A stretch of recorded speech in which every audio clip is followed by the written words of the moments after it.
अस्सलामु अलैकुम ईद छ यिन वाजिन त आज बनावो अस मजेदार शीर खुरमा हिंदुस्तानस मज आस न स कांह ति जाय येत न ईज द शीर खुरमा आस यिवान बनावन तो अस ते बनावो ईज पेट ये मजेदार शीर खुरमा पक्यो करो शुरू मे बाजरो ओनमत ये सेविया पैकेट बोड़ हिू अत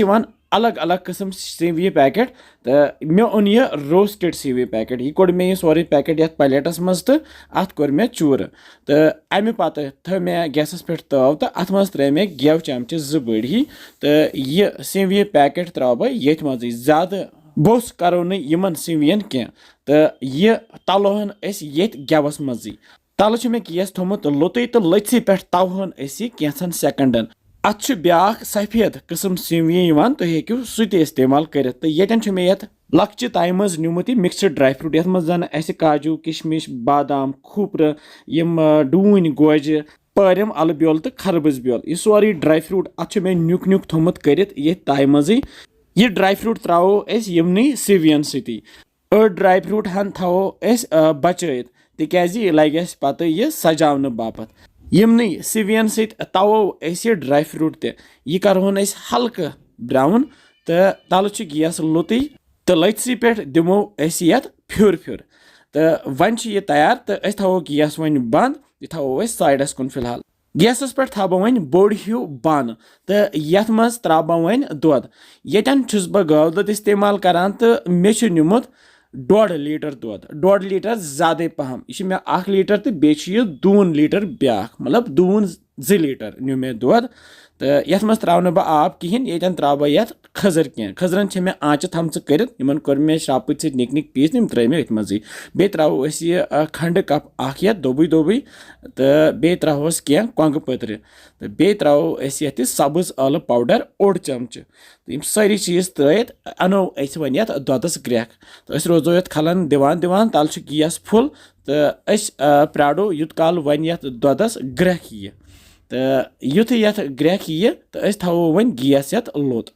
तो वन त्रो ये सेविया यम गोथी तैयार थे कर शीर खुरमा ये बनाने तथ मन मिल्क-मेड या मिल्क क्रीम इस्तेमाल कर सस मे कहें मे तुझ दुधस हर यह दी सोई कम इस मिल्क-मेड दिवान तो दुध हर त्रित दिमो ये वन खलन खलन शीर खुरमा वारियाह मजेदार डिश गसान तो प्रेथ कुन गरस मज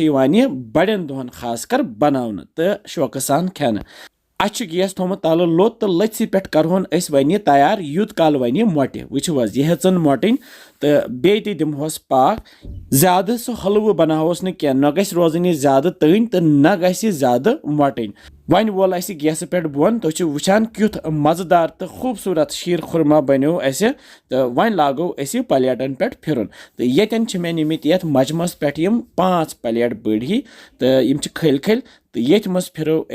अके अके तो थो यम मजमन पे पत सजित यह गो तैयार तो यह थो मजमस पे इथे कन लागोक बाकी यम प्लेट तो ये मजमस पे यह गो त्रेयम यह गोस चूरम तो यह गोस ब्याख पींचम माशाल्लाह वो क्युत खूबसूरत शीर खुरमा बनो यम द्रायस बड़ बड़ 5 प्लेट तो बे बानस मज वन ये नीरन 2-4 प्लेट बे मतलब 9-10 नफर हेकन ये खेत तो इस ड्राई फ्रूट बचित थोमुत तो सह त्रो पे तो सजावन अमे सत खूबसूरत शीर खुरमा गो तैयार हाबिल सोबस आमुत दोस वर तो यह खेनो शीर खुरमा तो अहंदिस दोस्तस नाव जतिन जतिन ठीक छवा ओके तो जतिन परान हाबिल सोब सत थर्डस तलस टेस्ट करो क्युथ बनोमुत यह शीर खुरमा अजुक असल छा वमेद तुह तह शीर खुरमा अजुक पसंद आमुत तुह तह बनो बे वनान कि बसान तुम सान रेसिपीज इंशाल्लाह समको बे जल्दी बिहु रबस हवाल।